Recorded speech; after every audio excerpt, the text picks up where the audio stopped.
Si le leadership authentique est un art de l'être, Machiavel nous rappelle qu'il est aussi un art de la lucidité.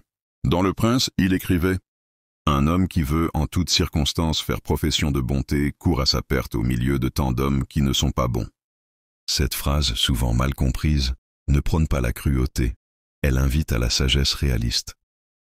Machiavel savait que le pouvoir révèle autant la lumière que l'ombre de l'être humain.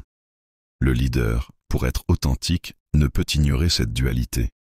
Il doit voir le monde tel qu'il est, non tel qu'il souhaiterait qu'il soit. Le leadership authentique, loin d'être naïf, intègre cette lucidité. Être vrai ne signifie pas être vulnérable à l'excès. Être bienveillant ne veut pas dire être faible. L'authenticité ne s'oppose pas à la stratégie. Elle en devient la base morale. Machiavel aurait sans doute admiré les leaders capables de conjuguer vertu et prudence. Dans son sens originel, la vertu n'est pas la vertu morale au sens chrétien, mais la force d'âme, le courage d'agir selon la nécessité, de faire face aux circonstances sans trahir son essence. Et la prudenza n'est pas la peur d'agir, mais l'intelligence du moment, la capacité d'adapter sa conduite à la réalité mouvante.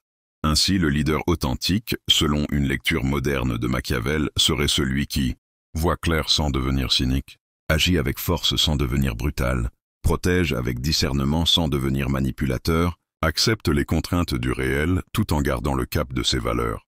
Il faut être renard pour connaître les pièges et lion pour faire peur au loup, écrivait encore Machiavel. Cette métaphore résume à merveille l'équilibre du leadership authentique. Le lion, symbole de courage et de présence, incarne la force morale, la clarté, l'engagement. Le renard, symbole de finesse et d'intelligence, incarne la stratégie, l'écoute et l'adaptation. Le leader véritable, loin de choisir entre les deux, unit la sagesse du renard à la noblesse du lion. Dans le monde actuel, complexe, instable, incertain, cette dualité est essentielle. Le leader authentique doit savoir être ferme sans dureté, souple sans faiblesse, prudent sans inertie. Il comprend que la bienveillance n'a de sens que si elle s'accompagne de lucidité et de courage. Machiavel, enfin observateur de la nature humaine, aurait reconnu dans le leadership authentique une forme supérieure de vertu, celle de conduire les hommes non par la peur, mais par la confiance, non par le calcul froid, mais par la clarté du cœur et la force de l'esprit. Car comme il le disait avec une ironie pleine de vérité, les hommes oublient plus facilement la mort de leur père que la perte de leur patrimoine. Le leader authentique, c'est cela. Il comprend les passions humaines, les besoins de reconnaissance, de sécurité et de sens. Il ne les méprise pas, il les transforme. Son génie n'est pas d'imposer, mais de canaliser l'énergie humaine vers une cause plus grande que chacun. Et s'il fallait résumer la rencontre entre Machiavel et le leadership authentique en une phrase, ce serait celle-ci. Le vrai leader n'ignore pas la nature humaine. Il l'embrasse, la comprend, la transcende. Donc voici 6 piliers de leadership qu'il faut connaître. 1. La clarté et la communication. Donner un cap. La clarté est l'oxygène du leadership. Sans elle, les meilleures intentions se perdent dans la confusion et l'incertitude. Un leader authentique ne se contente pas de voir plus loin. Il donne du sens à la distance. Il transforme l'horizon flou en une vision vivante, habitée par un pourquoi clair. Il ne trace pas seulement un chemin. Il invite à un voyage. Mais communiquer une vision n'est pas une simple affaire de rhétorique. C'est un acte relationnel. La communication authentique ne cherche pas à convaincre, mais à relier. Elle s'appuie sur une écoute active, profonde, patiente. Avant de parler, le leader authentique écoute pour comprendre. Il capte les émotions, les silences, les résistances. Il sait que la confiance ne se décrète pas, elle se tisse, mot après mot, regard après regard. Et lorsqu'il parle, il choisit des mots simples, justes, qui rassemblent au lieu de séparer. Sa parole est claire, mais jamais autoritaire, ferme, mais jamais fermée. Il crée ainsi un langage commun, un espace où chacun peut reconnaître sa place dans le projet collectif. Dans un monde saturé de bruit, le leader authentique est une voix claire. Dans un univers d'ordre, il propose du sens. Dans un océan d'informations, il redonne une direction. 2. L'empathie et la bienveillance. Cultiver les talents. Le leadership authentique n'est pas la maîtrise des autres, mais la compréhension des êtres. L'empathie est la clé de voûte de cette compréhension. Elle ne consiste pas seulement à ressentir ce que l'autre vit, mais à se laisser traverser par son point de vue, à entrer dans son monde sans perdre le sien. Le leader authentique sait que chaque personne porte une histoire, un contexte, une fragilité, une flamme. Il ne cherche pas à modeler les autres à son image, mais à révéler leur propre lumière. Il accompagne, il soutient, il guide, mais il ne contrôle pas. Il crée un espace de sécurité psychologique où chacun peut exprimer ses idées, ses doutes, ses intuitions sans crainte du jugement. Dans cette atmosphère de respect et de confiance, les talents se déploient naturellement. La motivation ne vient plus d'une récompense externe, mais d'un sens vécu. Le travail cesse d'être une obligation. Il devient une contribution. Le leader authentique ne se demande pas « Comment puis-je obtenir plus de mes collaborateurs ?» mais plutôt « Comment puis-je leur permettre d'être plus ?» Et c'est dans cette inversion du regard que naît la véritable puissance du leadership bienveillant. 3. La crédibilité et l'exemplarité. Incarner ses paroles. Les mots sont faciles, les actes sont rares. La crédibilité ne se construit pas sur les discours, mais sur la constance des comportements. Le leader authentique est cohérent. Il agit en accord avec ses valeurs, même lorsque c'est coûteux. Il ne dit pas « faites ce que je dis », mais « faisons ce que nous croyons juste ». Cette cohérence est parfois silencieuse, mais elle parle plus fort que 1000 discours.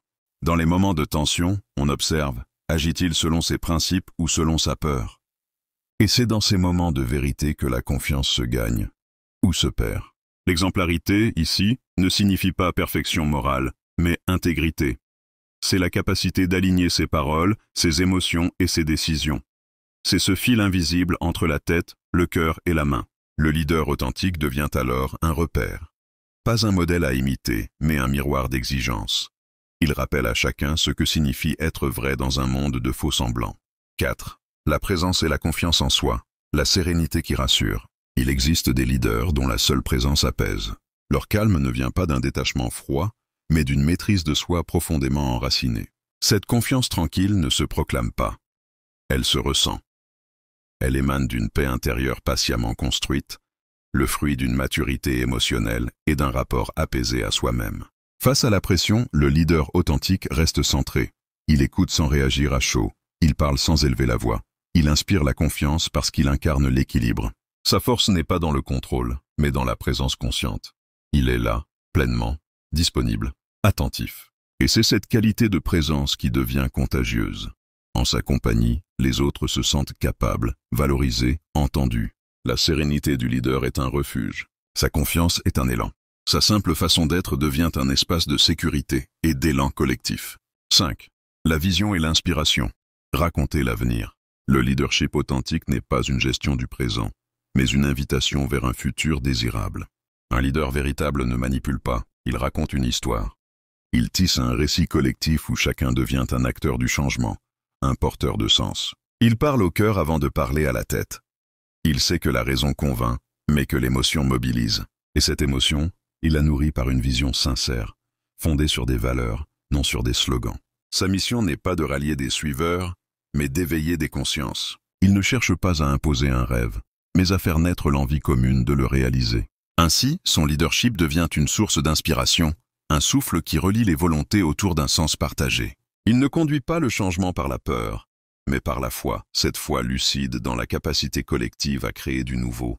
6. L'humilité et l'apprentissage continu. Le leadership inachevé. Le leadership authentique est un chemin, jamais une couronne. Celui qui se croit arrivé a déjà cessé d'apprendre. Celui qui doute encore avance. L'humilité n'est pas une posture modeste, c'est la lucidité de l'esprit qui sait qu'il ne détient jamais toute la vérité. Le leader authentique reste curieux, ouvert, réceptif. Il accueille le feedback comme un cadeau, non comme une menace. Il reconnaît ses erreurs, les nomme, les analyse, en tire des leçons. Il sait que l'exemplarité ne vient pas de l'infaillibilité, mais de la capacité à se relever avec dignité. Cette humilité nourrit la confiance, car elle humanise le pouvoir. Un leader qui ose dire « je me suis trompé » offre à son équipe la permission d'essayer, d'oser, d'innover sans peur de l'échec. Ainsi, le leadership authentique devient un processus vivant, une danse entre le savoir et l'apprentissage, entre la certitude et l'ouverture. En conclusion, le leadership authentique est un art du cœur, mais aussi une science du réel. La bonté sans clairvoyance mène à l'échec. La lucidité sans humanité mène à la peur. Mais leur union, la bonté lucide, la force bienveillante, la stratégie humaine, crée un leadership durable, juste et inspirant. C'est là peut-être la véritable leçon de Machiavel. Il est plus sûr d'être craint que d'être aimé, si l'on ne peut être les deux. Mais le leader authentique, lui, travaille à être les deux, non par calcul, mais par équilibre intérieur. Le leader authentique n'est pas un conquérant, mais un jardinier d'âme. Il prépare le terrain par la clarté de sa vision. Il sème des graines de confiance et d'inspiration. Il arrose par la bienveillance et la reconnaissance. Il protège par sa présence et son intégrité. Il observe, patiemment, les cycles de croissance, respectant le rythme de chacun. Il sait que la floraison ne se commande pas, elle se cultive, et qu'un jardin vivant est un écosystème, pas une plantation uniforme. Dans le jardin du leadership authentique, la diversité est une richesse, la vulnérabilité une source de force, et la confiance le terreau fertile où tout grandit. Au terme de ce chemin, le leader découvre que son plus grand succès n'est pas d'avoir été suivi, mais d'avoir fait grandir des êtres libres. Son héritage n'est pas une autorité, mais une empreinte d'humanité. Et c'est peut-être cela, au fond, le plus haut degré du leadership. Non pas commander, mais éveiller. Non pas briller, mais faire briller. Non pas être au-dessus, mais être avec. Abonne-toi, like, partage et commente si t'as aimé. Ça m'aide énormément. Merci pour le soutien.